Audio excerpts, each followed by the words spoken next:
There's a story in the Bible that has served as a guiding light to me in two very important occasions in my life. It's a man. I've called the man in this story a role model for me.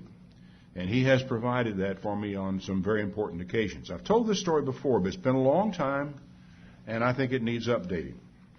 The man's name is Nehemiah. His story is told in a small, obscure book of the Bible, and one that seems to be rarely noted. You know, I can go to church year after year after year, and hearing a sermon out of the book of Nehemiah is as rare as hen's teeth. In fact, in my recollection, I'm the only one I've ever heard speak on it, but then I don't hear that many other speakers since everybody seems to want me to speak most of the time. But nevertheless, he's there, and his story is incredibly inspiring, especially at certain pivotal times in a person's life. Now, everyone knows that Judah was carried away captive into Babylon. Most know that it was revealed to both Daniel and Jeremiah that the captivity would last for 70 years. But fewer people realize that by the time the return came, Babylon had ceased to exist as a separate kingdom and now was just a dependency on the king of Persia. They had now taken it over. It was Darius who, about 70 years later, allowed the Jews to go back, some of them to go back, and the temple was rebuilt about that period of time. What sometimes seems to be forgotten is that relatively few of the Jews who were in Babylon actually returned to Jerusalem at that time. There were a lot of Jews who had stayed there. They were the poor. They were the poor, the downtrodden, the farmers, the goat keepers, and what have you, that did not get carried off into Babylon. Virtually the entire city of Jerusalem did. But the Jews in surrounding communities, farmers and what have you, keepers of vineyards, got to stay put. So they were there. Nehemiah, then, was born in exile. He had never been to Jerusalem. He had no personal memory of Jerusalem. All he knew was what his mother and his father had taught him. Have to realize that they themselves probably had no personal memory of Jerusalem because it's been 140 years from the captivity until finally Nehemiah asked God and asked the king if he could go back and begin to restore the security of the city of Jerusalem. Actually, he wasn't going back to build the temple. It was already built. What his problem was, well, it will become evident when we actually began to look at what he wrote in his book. In the first chapter of Nehemiah, the words of Nehemiah, the son of Hakaliah, it came to pass in the month Chislev in the 20th year of King Artaxerxes, as I said, about 140 years after the fall of Jerusalem. I was in Shushan the palace. Hanani, one of my kinsmen, came, he and certain men of Judah, and I asked them concerning the Jews that had escaped who had been left of the captivity and concerning Jerusalem. And they said to me, the remnant that are left of the captivity there in the province are in great affliction and reproach. All these poor farmers, they're children of these poor farmers who were left there, the remnant, he calls them, who were still there, are in terrible affliction and reproach. The wall of Jerusalem is broken down. The gates of the city are burned with fire. And Nehemiah said, when I heard these words, I sat down and I wept. And I mourned certain days and fasted and prayed before the God of heaven. Now, the thing that strikes me about Nehemiah is that he was a caring man. He was an emotional man. I think an awful lot of people, when they heard this story, would have been said, oh, that's too bad. I'm sorry to hear that. I'll pray for those poor people.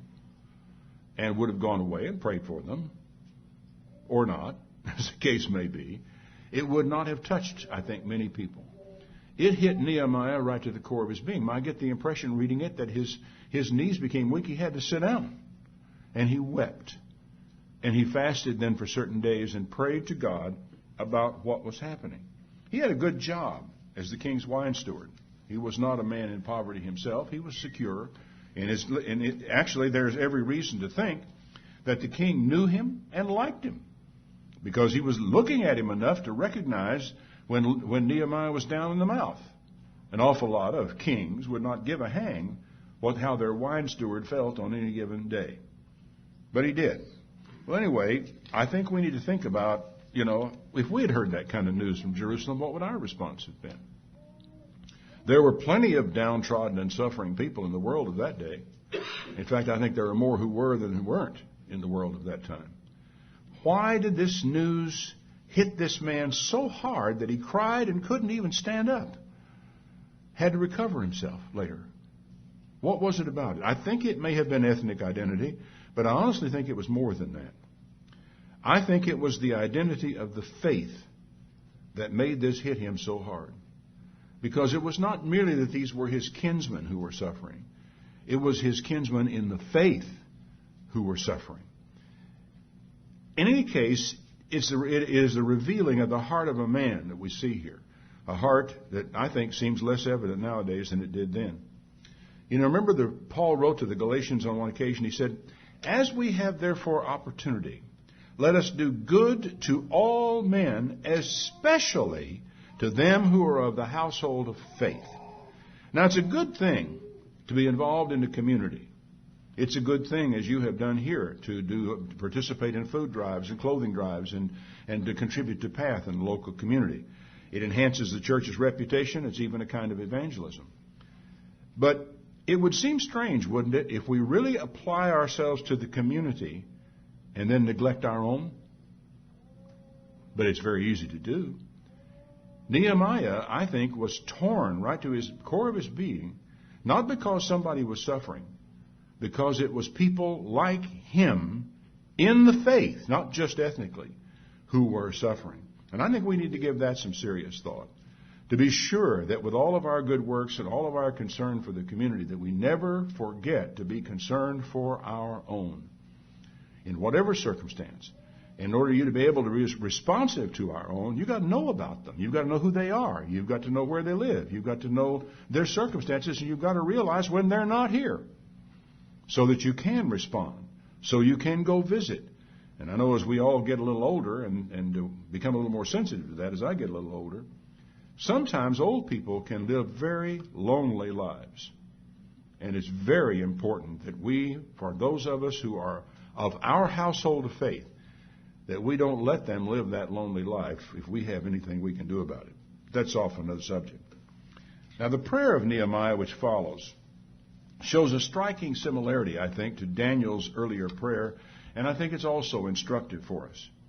He said, "I fasted and prayed, and I said, I beseech you, O Lord God of heaven, the great and terrible God, that keeps covenant and mercy for them that love him and observe his commandments." I mean, we know we can rely on you to keep your covenant, he says. "Let your ear be attentive and your eyes open, that you may hear the prayer of your servant, which I pray before you now, day and night, for the children of Israel your servants, and confess the sins of the children of Israel, which we have sinned against you. Both I and my father's house have sinned." It's so striking in Daniel that Daniel doesn't say, well, I realize all these Israelites have sinned something terrible. They really deserve what they had coming. No. He said, we. He included himself. So did Nehemiah. His first concern in this prayer, it starts right off at the beginning, is the confession of sin. And I hadn't really paid a lot of attention to it until this morning. And I was looking at it, I said, he wasn't confessing any specific sin. He just was acknowledging that he was guilty of sin. I'm a sinner. I have been wrong. I have done wrong. So he doesn't have to sit there and pour out before God all the grisly details of the wrong things he's done. God already knows all that. What God wants to know is whether he knows it or not. And so that's where he starts in this prayer. "We have dealt," he said, "very corruptly against you, and have not kept the commandments, nor the statutes, nor the judgments, which you commanded your servant. Remember, I beseech you, the word that you command your servant Moses, saying, if you transgress," this is remember, I know what you said, God, "if you transgress, I will scatter you abroad among the nations. But if you turn to me and keep my commandments and do them, though there were of you cast to the uttermost part of the heaven, I'll gather them back from there and bring them to the place I have chosen to set my name." So let's remember, God, what you promised. You said you'd scatter us. We didn't keep covenant, and you did. But you also promised that if we will turn to you, you'll take us back. Now these are your servants and your people, whom you have redeemed by your great power and by your strong hand. O Lord, I beseech you, let your ear be attentive to the prayer of your servant, and to the prayer of your servants who desire to fear your name, and prosper, I pray, your servant this day, and grant him mercy in the sight of this man. For I, he says, was the king's wine steward. He was the man who had to taste of the wine before the king would drink it. His life was on the line for the king, day by day. Well, it came to pass, Nehemiah chapter 2, verse 1, in the month Nisan, in the 20th year of Artaxerxes the king, that wine was before him. And I took up the wine and gave it to the king. Now I had never before been sad in his presence. I was always congenial, friendly, warm, no doubt humorous in some of the things that he would say from time to time. He was a nice guy to have around here. The king would not have responded to him the way he did. Why, the king said to me, "Why is your countenance sad? You're not sick. This is nothing but sorrow of heart." And Nehemiah was frightened because the king had the power of life and death over him. The king says you live, you live. He says you die, you die. And there's no appeal to the decision of the king. So he was somewhat frightened by this response. But I thought it was really fascinating, the congenial relationship that existed here from a king to a wine steward, in the sense that he looked at him and noticed that things were not as they had been before, which I think speaks to the character of Nehemiah and the way in which he had related to and done a good job and been pleasant to the king in all of his job. And he said, "Let the king live forever. Why should my countenance not be sad when the city, the place of my father's graves, lies waste? The gates thereof are burnt up with fire." And that basically meant there's no protection whatever for the people living in the city. They can't close the gates at night for protection. They're just totally vulnerable. And the king said to me, "What are you asking for?" So I prayed to the God of heaven. Apparently, a quick, silent prayer went up at that moment. And I said to the king, "If it please the king, and if I, your servant, have found favor in your sight, that you would send me to Judah, to the city of my father's sepulchres, that I might build it." And the king said to me, the queen was also sitting right there, "For how long shall your journey be, and when will you return?" And that is also very revealing. He wanted the man back. He didn't want to just send him away. He wanted him to come back, even though it was going to obviously be some months that he would have to be gone of necessity. So it pleased the king to send me, and I set him a time when I would come back. Moreover, I said to the king, "If it would please the king, let letters be given to me to all the governors on the other side of the river, that they may convey me over all the way to Judah." I want safe passage from these people all the way. "And a letter to Asaph, the keeper of the king's forest, that he may give me timber to make beams for the gate of the palace, for the wall of the city, the house that I shall enter into." And the king granted me, according to the good hand of God upon me.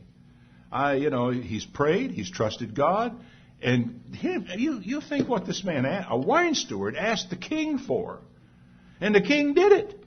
It's an amazing thing to see. I think it speaks very loudly to the character of a man named Nehemiah. And he's a man of tremendous character, as we're going to see. I found the interesting aside here, the name Asaph, or Asaph, is it really a Levitical name, the name of one of the singers of God's house, which leads me to believe that the keeper of the king's forest, clean over in the Palestinian area, was actually a Levite. A man, a Jew, who got left behind whenever everybody went captive and was still there and had been appointed because he was a diligent man. They didn't seem to have any problem at all back in those days of putting Jews in charge of important things. And I guess it was because they saw that they worked well, they were diligent, and they could be trusted. So I came to the governors beyond the river and gave them the king's letters. Now the king had sent captains, plural, of the army and horsemen with me. Now you understand that in these days, a horse was an instrument of war. It was for battle. It was not for agriculture. They were strictly they were weapons. So he got captains in the plural and armed cavalry to go with him on this journey. So when he showed up with letters from the king, armed cavalry behind him, he got pretty fair treatment from these people. When Sanballat, who was apparently a Moabite, and Tobiah the Ammonite heard of it, it grieved them exceedingly because there was a man come to seek the welfare of the children of Israel. Now, you should know that these men are part of that body of people that we today have come to know as Palestinians. The Palestinian people are, I think, almost certainly, naturally, with some admixture down ethnically, mixtures down through the years with Arabs and what have you. But they really are basically the descendants of Moab and Ammon, the sons of Lot. And there's a long history of animosity, which we now see here, between these people and the Jews. It goes back this far. In fact, it goes back a whole lot further than that. It goes back prior to the Babylonian captivity that these fights were going on. So he said, I came to Jerusalem and I was there for 3 days. Now, being a man who was circumspect and thoughtful about what he did, he said, I got up in the night. I took a handful of men with me. I didn't tell anybody what my God had put in my heart to do at Jerusalem. At this time, he merely has authorization, and he isn't sharing with anybody what he is about to do yet. He said, I went up there with a beast with me, save the beast I rode upon, and a handful of men who followed along with him. I went out by night by the gate of the valley, by the dragon well. I went over to the dung port. I viewed the walls of Jerusalem, which were broken down. The gates were consumed with fire. The place was total rubble. I went to the gate of the fountain, to the king's pool, and I got to the place where the beast that was under me couldn't find any way to get through. So I got up and I went in the night by the brook and viewed the wall and turned back and entered the gate of the valley. And then I came back the other way. And the rulers didn't know where I went. They didn't know what I did. Neither had I as yet told it to the Jews, nor to the priests, the nobles, the rulers, nor anybody who did the work. Hadn't told anybody what I was doing. You know, this brought to mind, it's especially important, I think, he kept his own counsel on this until the time came to move. And I remember something I read in a book by Robert Townsend years ago. He said, if you discovered a way to end pollution, this was back when pollution was a big deal, in all 50 states, for 50 cents per state, what you should do is just put the money together yourself, it's not that much, and go out and do it. Don't tell anybody you're going to do it, because if you tell anybody you're going to do it, they will find millions of ways to tell you you can't do it, it can't be done, you shouldn't try it, to cut the rug out from under you as you get ready to do it. Of all the people you must not tell Congress what you're about to do. If you tell anyone about it, including your own family will say, who do you think you are? You know, you hick from the hills of Arkansas, what do you think you're going to be doing by trying to do something like that? You're low-born, forget about it. So he said, I said to them, I said to them, you see the distress we're in. Went to the elders. You see how Jerusalem lies waste. You see that the gates are all burned. We don't even have timber for the gates. People can waltz right in here to their heart's content. Come, let's build up the wall of Jerusalem so that we are no longer a reproach to the people around us, where they can no longer reproach us, no longer afflict us, and where we will no longer be the laughing stock or the butt of all jokes in this part of the world. That's what he told them. So then I told them of the hand of my God, which was good upon me. I told them the king's words that were spoken to me and how much support he had behind him. And they said, let's rise up and build. And so they strengthened their hands for the good work. Now Sanballat and Tobiah, a Moabite and an Ammonite, they heard it. They laughed us to scorn. They despised us and says, what do you think you're doing? Are you going to rebel against the king that you need walls? And that is a lie. They knew better than that. They knew he had nothing to fear from the king. They wanted to build up the walls and the gates because of these two idiots who were causing them all kinds of grief and doing a lot of harm among their people. That's what they were doing. And I answered and said to them, the God of heaven, he will prosper us. Therefore we, his servants, will arise and build. But you have no portion, nor right, nor memorial in Jerusalem. Now, that is an incredibly strong statement made to these Palestinians. The NIV says you have no share in Jerusalem, or any claim, or any historic right to it. So get out of my face. Chapter 3 then contains the details of the rebuilding efforts with locations, the names of those people who are working in the various locations. You know, it must have looked like it was a disturbed ant colony by the time they got to work, because people were working everywhere around that city at the same time, and they were working hard and working fast. It did not go unnoticed. Nehemiah chapter 4. It came to pass when Sanballat heard that we built the wall, he was angry. He took great indignation and mocked the Jews. And he spoke before his brethren in the army of Samaria and said, "What are these feeble Jews doing out here? Are they going to fortify themselves? Are they going to sacrifice?" Oh, that suggests they hadn't been. Temples built. No sacrifices are being done. Wonder why. It says, "Well, they're going to make an end in a day. Will they revive the stones out of the heaps of rubbish which are burned?" Now Tobiah the Ammonite was with him, and he said, "Even what they build, if a fox goes up on it, he'll break down their stone wall." Just total ridicule. Big deal. Where are they going to get their materials? Well, they were going to get their materials out of the rocks that had been torn down. They were going to gather them out of there and build them back. It can be done. It's been done again and again. That first obstacle they threw to them was very familiar to me. It'll never work, they said. It's why there's little point in telling anybody what you're going to do. They'll just tell you, "Oh, it won't work. You can't make that happen." Who do you think you are? They'll offer 100 reasons why you shouldn't do it, can't do it, aren't qualified to do it. It'll fail if you do it. If a fox jumps on your wall, the whole thing's going to come crashing down, is what they're going to tell you. I've been there. I know exactly what that's like, and I know how inevitable it tends to be. Nehemiah, though, didn't look at these guys. He looked to God. And he turned and said, "Hear, God, we are despised. Turn their reproach on their own head and give them for a prey in the land of captivity. Don't cover their iniquity. Don't let their sin be blotted out from before you, for they have provoked you to anger before the builders." Right in the face of the builders. Because the one they were really reproaching was God. So we built the wall. And all the wall was joined together to the half of it because the people had a mind to work. This is wonderful to see this type of thing to happen. When a leader shows up on the scene, a man whom God obviously is blessing, a man whom God is obviously going to lead, when he comes there, the people get to work and things can begin to happen. There are so many examples in the Bible of the importance of strong leadership. And it makes a big difference, as a matter of fact. It came to pass when Sanballat and Tobiah and the Arabians now come on the picture, and the Ammonites and the Ashdodites, Ashdod today is in Gaza, heard that the walls of Jerusalem were made up and the breaches were beginning to be stopped. They were furious. They conspired all of them together to fight against Jerusalem and to hinder it. If they had had rockets, they would have fired them into Jerusalem indiscriminately. They didn't have them, fortunately, in those days.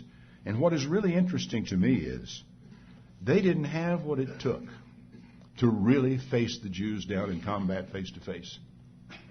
They made a lot of noise, a lot of talk, a lot of of threats, a lot of intimidation, but no real action ever took place. Nehemiah says, "We made our prayer to God and we set a watch against them day and night because of them." Two things. Make your prayer to God and set your watch. You don't just make prayer to God and go on as usual. You actually have to take measures sometimes to be sure that you are protected and your workers are protected and that what's going to be done is done. Pray to God, trust Him, take measures. That's really important. But we got a problem. Judah said, "The strength of the bearers of burdens is decayed, and there's a lot of rubbish. We're having a terrible time building the wall. Our adversaries have said that we won't know. We won't be able to see them. They'll be able to creep in amongst us in all this wreckage around here, and they'll be on us before we know it and cause the work to cease.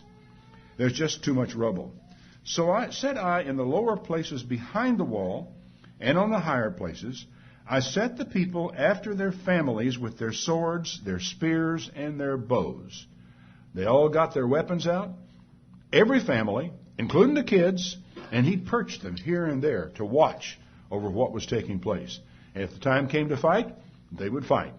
Men, women, and if necessary, even children. I looked and I rose up and I said to the nobles and the rulers and the rest of the people, "Don't be afraid of them. Remember the Lord who is great and terrible, and fight for your sons, your daughters, your wives, and your houses. Don't be afraid. Remember God and fight for what is yours. I just think this man is such a leader. And underlining for all of us, and is a godly man, and who says if its time comes we have to fight, boys and girls, you had better be ready to fight. It came to pass when our enemies heard that we'd figured it out, and God had brought their counsel to naught, we went back to the wall, work on the wall, every one to his work. It came past that from that time forward, half of my servants wrought in the work, and the other half of them held the spears, the shields, and the bows, and the habergeons, and the rulers were behind all the house of Judah. They which built the wall, they that bear burdens, those that loaded them up, every one with one of his hands wrought in the work, and with the other hand held a weapon. Boy, what a vision you get from that. You're a bricklayer working on a wall. You got your trowel in one hand, you got your weapon in the other hand, and you do your job, and you keep looking around, and you got people up on top to tell you if anyone's getting close. These people were ready to fight if they had to fight. And I think because they were ready, they never had to, which is another lesson that comes along.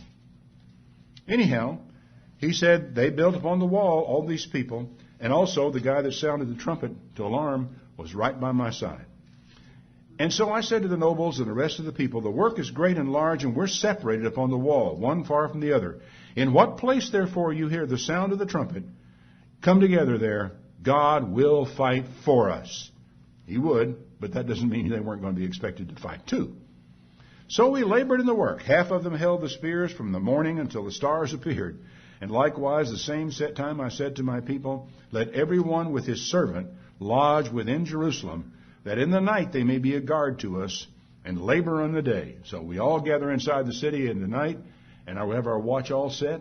In the daytime we get out and work on the walls. So neither I, nor my brothers, nor my servants, nor the men of the guard who followed me, none of us took our clothes off except for washing for this entire period of time. Now in chapter 5, Nehemiah institutes some important economic reforms to put to rest some really usurious principles that had been followed there, practices of some of the people. And he also made it a point not to take what was due to him. He is a remarkable, generous, hard-working, self-effacing man and a good role model for anybody. Nehemiah 6. Now it came to pass, and here's where a couple of times in my lifetime this man has stood as a beacon to me. It came to pass when Sanballat, Tobiah, and Geshem the Arabian, and the rest of our enemies heard I had built the wall, there was no breach left. Though at that time we hadn't actually got the doors set up on the gates, which implies they had actually built them. They just hadn't set them in place yet. Sanballat and Geshem sent to me and said, look, come down here and let's meet together in one of the villages in the plain of Ono. We need to have a parley here.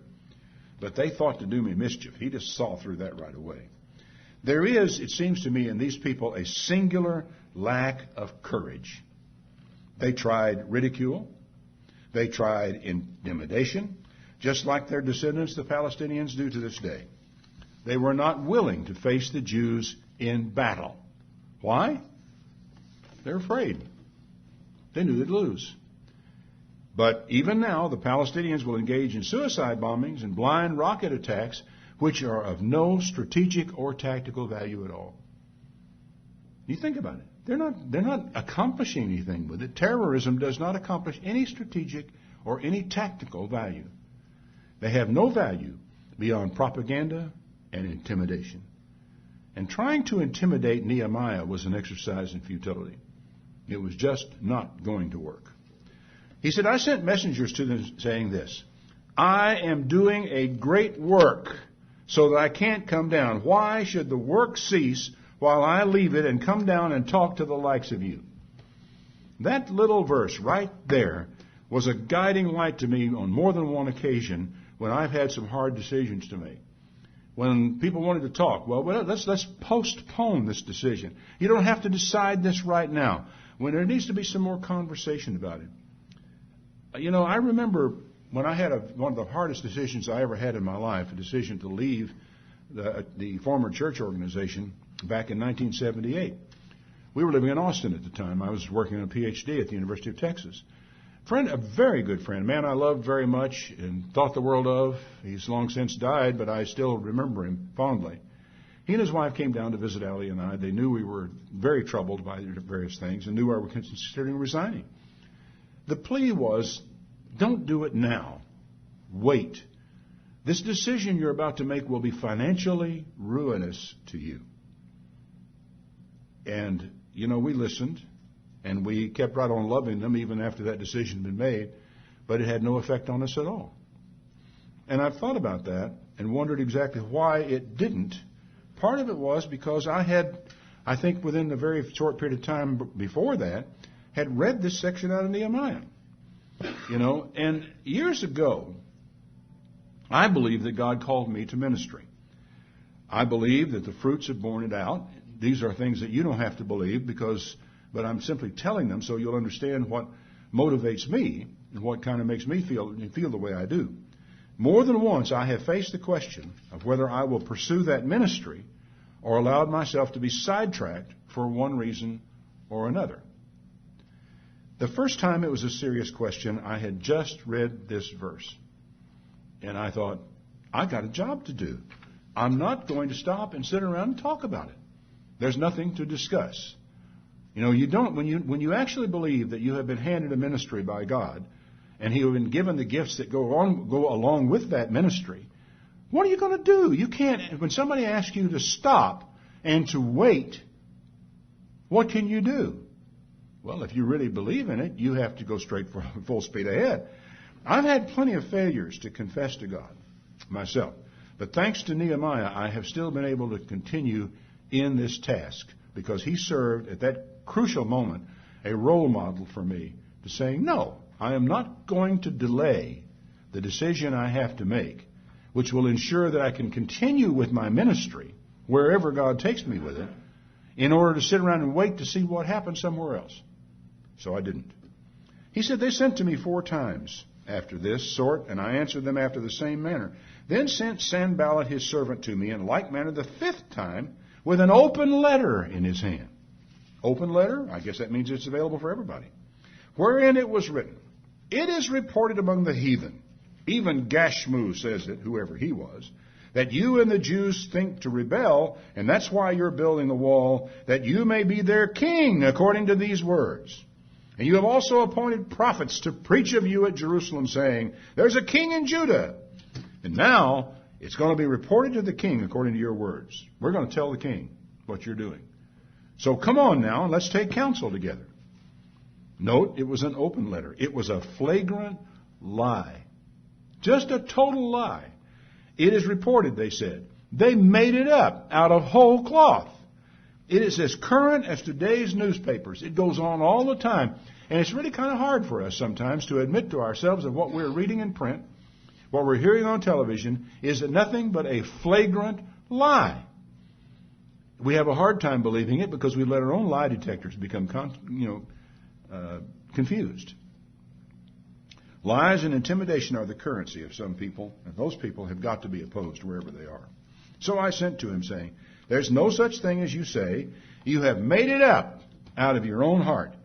For they all made us afraid, saying, their hands will be weakened from the work that it's not done.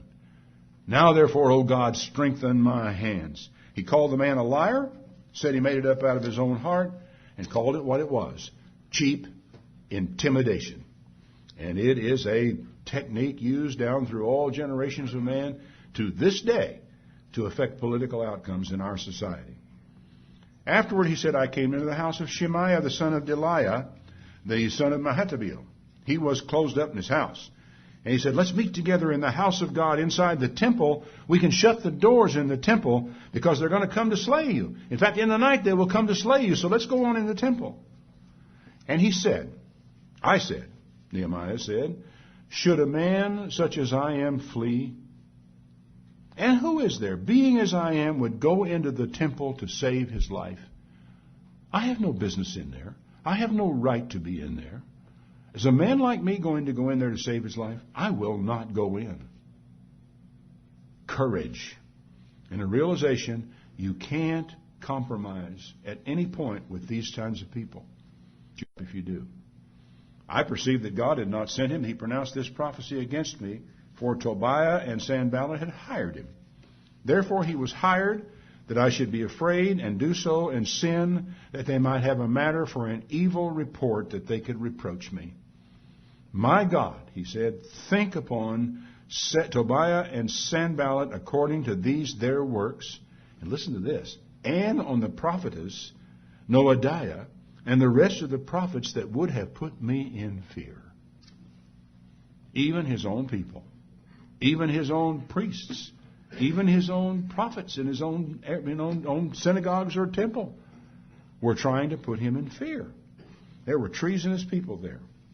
Verse 15. So the wall was finished in the 25th day of the month Elul in 52 days. You don't think it necessarily was that fast when you're reading through this.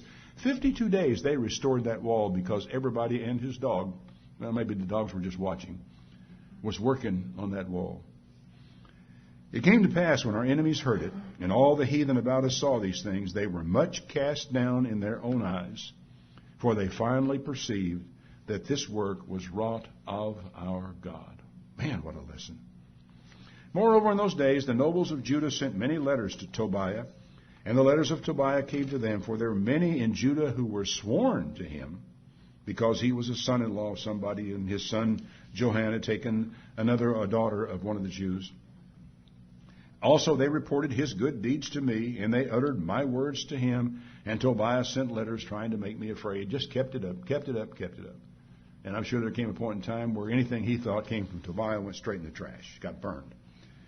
2 incidents, and Nehemiah's response to them have given me backbone on 2 crucial occasions. 1, I am doing a big work. Why should I come down to talk?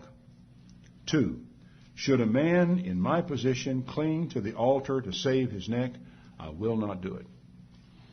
Courage, you understand, I hope, is not the absence of fear. I mean, you can be afraid and still have courage. Courage is the determination to do your duty in the face of fear. And I fear sometimes it is that word duty that gets short shrift. We don't admit to ourselves or own up to or accept the fact that God has laid duty upon us. Courage means that even when you're afraid, no matter whether your fear is of something great or something small, courage is what it takes to do it anyway because it's your duty. This man's a good role model for your children. It's a story to tell and tell again to children so they'll grow up understanding. And when you have a duty to perform before God, you don't let fear deter you. He's a hero who would never, like most heroes, ever see himself as such.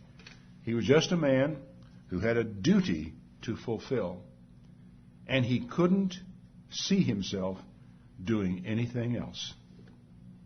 It's that simple. God send us more men like Nehemiah.